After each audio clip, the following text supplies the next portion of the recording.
আমাৰ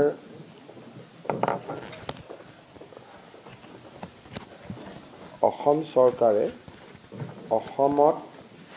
বিনিয়োগৰ সম্ভাৱনা বৃদ্ধিৰ কাৰণে এডভান্টেজ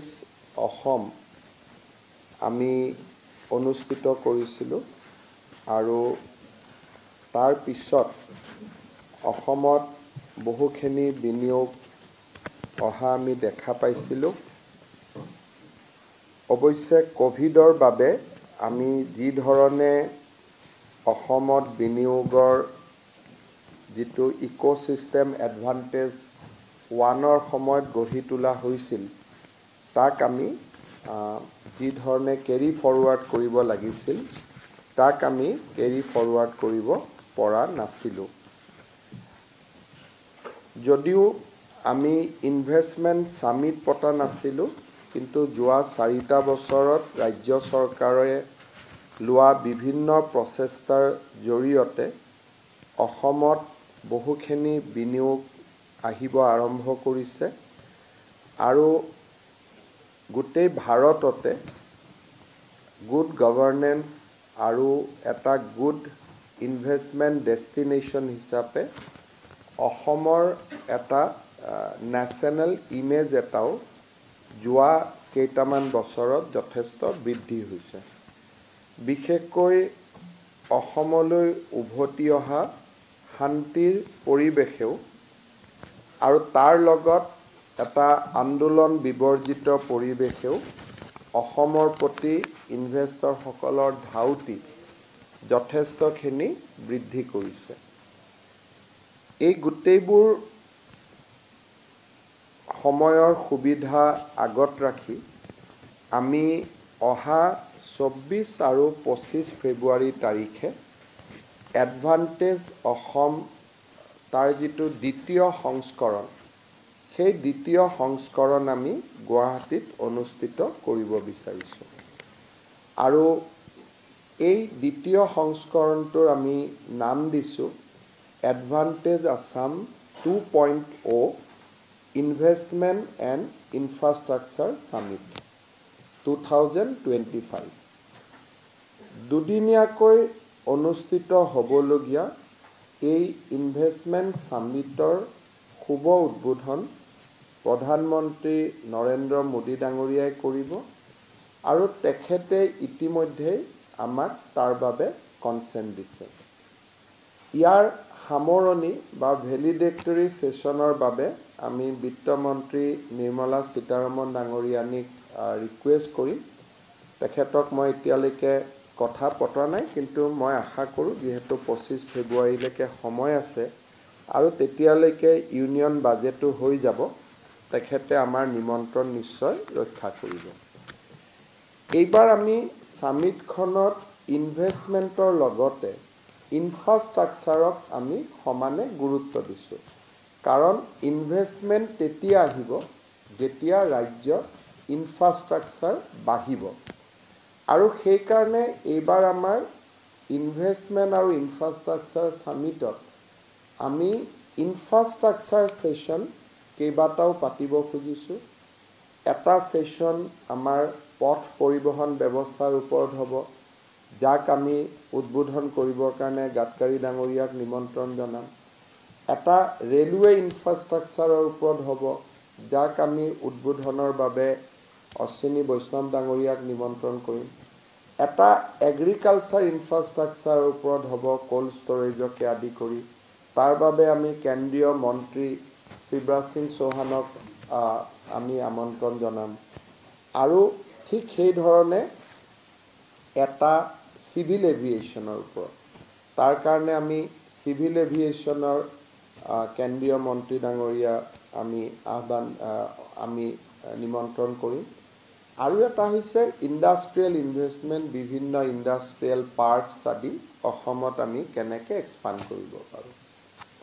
এইকেইটাৰ উপৰিও অসমৰ হাইড্ৰ'কাৰ্বন, ই এটা পুৰণা আমাৰ ছেক্টৰ য'ত অসমৰ যথেষ্ট অৱদান আছে।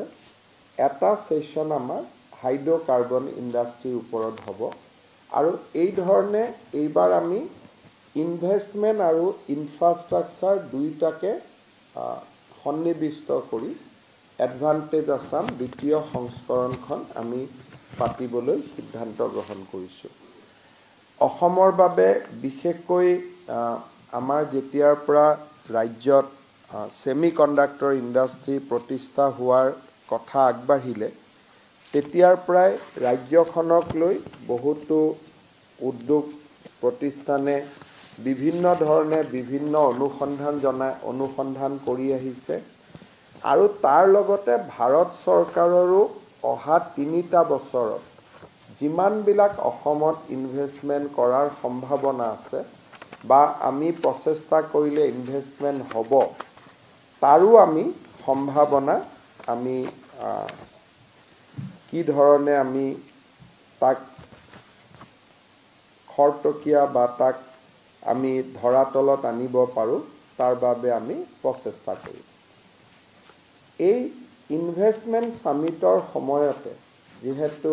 দেশ আৰু বিদেশৰ ইনভেষ্টৰসকল আহিব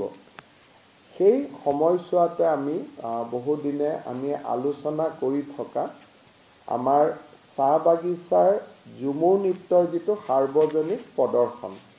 সেইটো আমি ২৪ ফেব্ৰুৱাৰী অথবা ২৫ ফেব্ৰুৱাৰীত আমি অনুষ্ঠিত কৰিম। অসমৰ ৮০০খন চাহ বাগিচাৰ পৰা ৩২ গৰাকীকৈ ছোৱালী আৰু সেই অনুপাতে পুৰুষ সৰ্বমুঠ ৭৫০০ নাচনী আৰু কলা কুশলীয়ে এই সাৰ্বজনীন ঝুমুৰ নৃত্যত অংশগ্ৰহণ কৰিব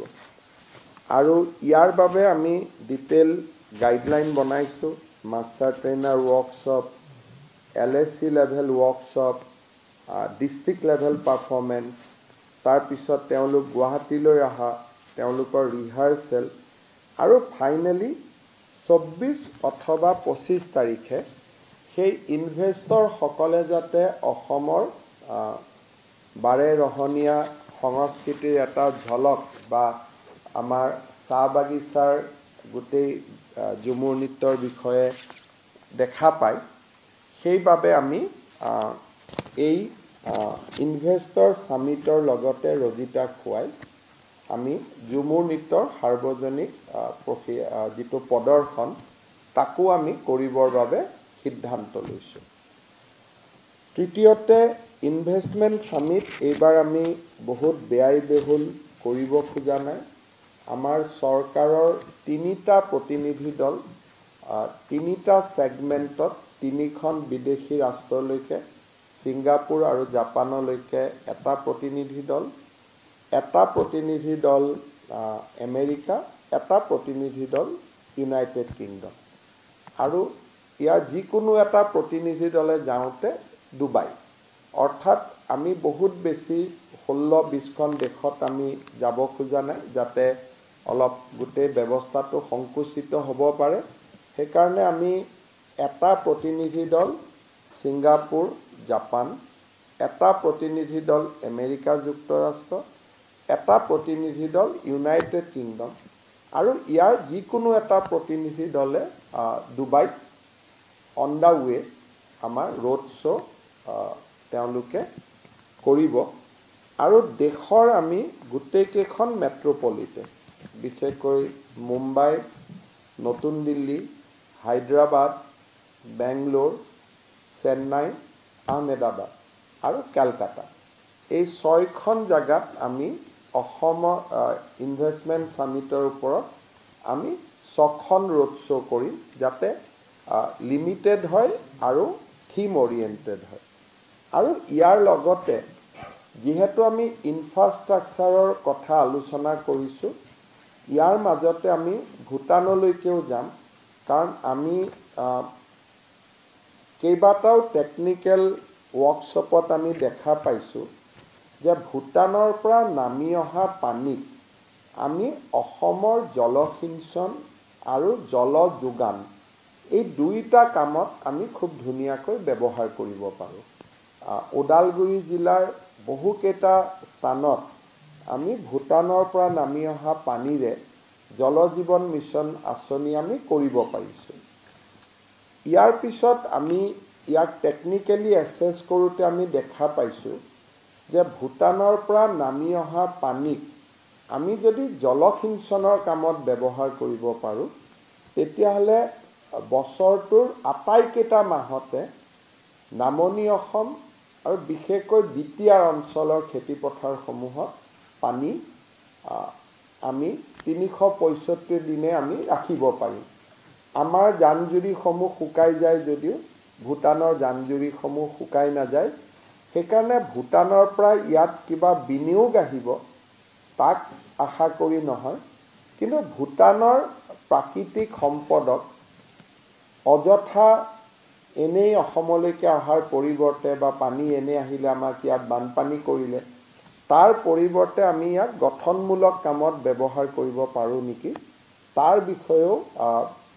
ইনভেষ্টমেণ্ট সামিটৰ ৰজিতা খুৱাই আমাৰ এটা প্ৰতিনিধি দল ভূটানতো যাব আৰু ভূটান চৰকাৰৰ লগতো আলাপ আলোচনা কৰিব। সেইবাবে আমাৰ কাৰণে ফেব্ৰুৱাৰী মাহ যথেষ্ট এক্সাইটিং হ'ব আৰু আমি ফেব্ৰুৱাৰী মাহৰ আগতেই বিশেষকৈ ফেব্ৰুৱাৰী 12 বা 13 তাৰিখৰ ভিতৰত আমি পঞ্চায়ত নিৰ্বাচনো আমি সামৰণি মাৰিব খুজিছোঁ, যাতে জানুৱাৰী মাহত আমি পঞ্চায়ত ইলেকশ্যনৰ নটিফিকেশ্যন দিব পাৰোঁ আৰু ফেব্ৰুৱাৰী 10 তাৰিখৰ আগতে আমি পঞ্চায়ত ইলেকশ্যন আমি সামৰণি মাৰিব পাৰোঁ। ইয়াৰ মাজতে ফেব্ৰুৱাৰীত অসম বিধানসভাৰ অধিৱেশনো হ'ব। এইবাৰ অসম চৰকাৰৰ আমি এটা সিদ্ধান্ত লৈছোঁ যে এইবাৰ বিধানসভাৰ যিখন বাজেট অধিৱেশন তাৰ এটা সেশন বা এদিন আমি কোকৰাঝাৰত কৰিব পাৰোঁ নেকি, কিন্তু তাত ৰাতি নাথাকি ৰাতিপুৱা গৈ গধূলি গুচি অহা, যাতে বহুত বেছি খা খৰচ কৰিব নালাগে, এটা মিতব্যয়িতাৰ মাজেৰে আমি কৰিব পাৰোঁ নেকি, যে আমাৰ বিত্তমন্ত্ৰীৰ বাজেটখন আমি কোকৰাঝাৰত কৰিব পাৰোঁ নেকি, যিহেতু দিনটো বছৰটোৰ প্ৰথম সেশন হ'লে আমাৰ বাজেট পঢ়াৰ আগতে গভৰ্ণৰ এড্ৰেছ হয়, কিন্তু যদি এপ্ৰিলত সেশন নহয় ফেব্ৰুৱাৰীত হয় তেতিয়াহ'লে সেইটো ফাৰ্ষ্ট সেশন বছৰৰ প্ৰথম সেশন বুলি ধৰা নাযায়। তেনেকুৱা ক্ষেত্ৰত ৰাজ্যপালৰ অভিভাষণ বা বিত্তমন্ত্ৰীৰ বাজেট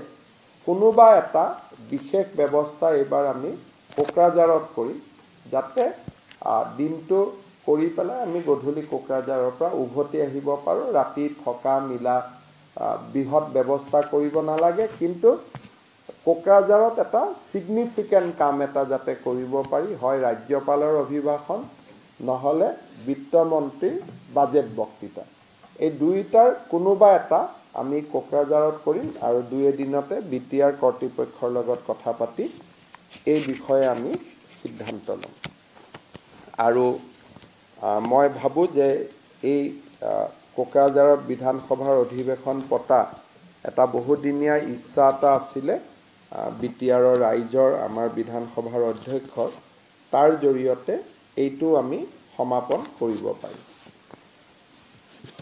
শেষত আমাৰ অসমত 5টা সমষ্টিৰ উপনিৰ্বাচন অনুষ্ঠিত হৈ গ'ল। এই আটাইকেইটা উপনিৰ্বাচনতে আমাৰ শাসকীয় দলে, বিশেষকৈ ভাৰতীয় জনতা পাৰ্টি, অসম গণ পৰিষদ আৰু UPPL দলে অভাৱনীয় সাফল্য দেখুৱাবলৈ সক্ষম হৈছে। মই ভাবোঁ যে সাধাৰণতে বিধানসভাৰ নিৰ্বাচনৰ প্ৰাক মুহূৰ্তত উপনিৰ্বাচনসমূহে শাসকীয় দলসমূহৰ প্ৰতি এটা যথেষ্ট অনিশ্চয়তাৰ বাতাবৰণ কঢ়িয়াই আনে আৰু গোটেই বছৰটোৰ বাবে চৰকাৰখনক এটা আণ্ডাৰ প্ৰেছাৰ ৰাখি থৈ যায়। কিন্তু এইবাৰৰ উপনিৰ্বাচনত অসমৰ ৰাইজে আমাক অভূতপূৰ্ব আশীৰ্বাদ আগবঢ়ালে আৰু বিশেষকৈ 4টা সমষ্টি বিধায়কসকল আমাৰ লগত আগতে আছিলে, সাংসদ হোৱাৰ বাবে নিৰ্বাচন অনুষ্ঠিত হ'ল, কিন্তু পঞ্চমটো সমষ্টিও 25 বছৰৰ পিছত কংগ্ৰেছ দলৰ হাতৰ পৰা আমি লৈ আহিবলৈ সক্ষম হৈছিলোঁ আৰু তাৰ বাবে এই সুযোগতে গোটেইকেইটা সমষ্টিৰ ৰাইজক আমি ধন্যবাদ আৰু অভিনন্দন জ্ঞাপন কৰিছোঁ আৰু অহা সময়ছোৱাত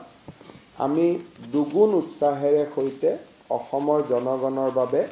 কাম কৰিবৰ বাবে আমি এটা নতুন প্ৰেৰণা পালোঁ। নিৰ্বাচনত বিজয়ী আটাইকেইগৰাকী প্ৰাৰ্থী, বিশেষকৈ বঙাইগাঁও সমষ্টিত দীপ্তিময়ী চৌধুৰী, আমাৰ ধলাই সমষ্টিত নিহাৰঞ্জন দাস, আমাৰ চামুগুৰি সমষ্টিত ডিপ্লুৰঞ্জন শৰ্মা, বিহালী সমষ্টিত দিগন্ত ঘাটোৱাৰ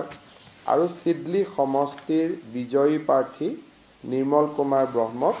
মই আন্তৰিক অভিনন্দন জনাইছোঁ আৰু নিৰ্বাচনত যিসকল মন্ত্ৰী, বিধায়ক, আমাৰ কাৰ্যকৰ্তাই যথেষ্ট কষ্ট কৰিলে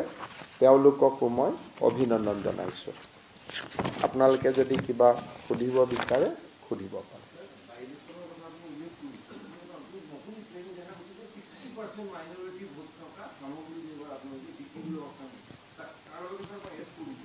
বিহালীটো যেনেকুৱাকৈ চোৱা হৈছিল যে গৌৰৱ গগৈ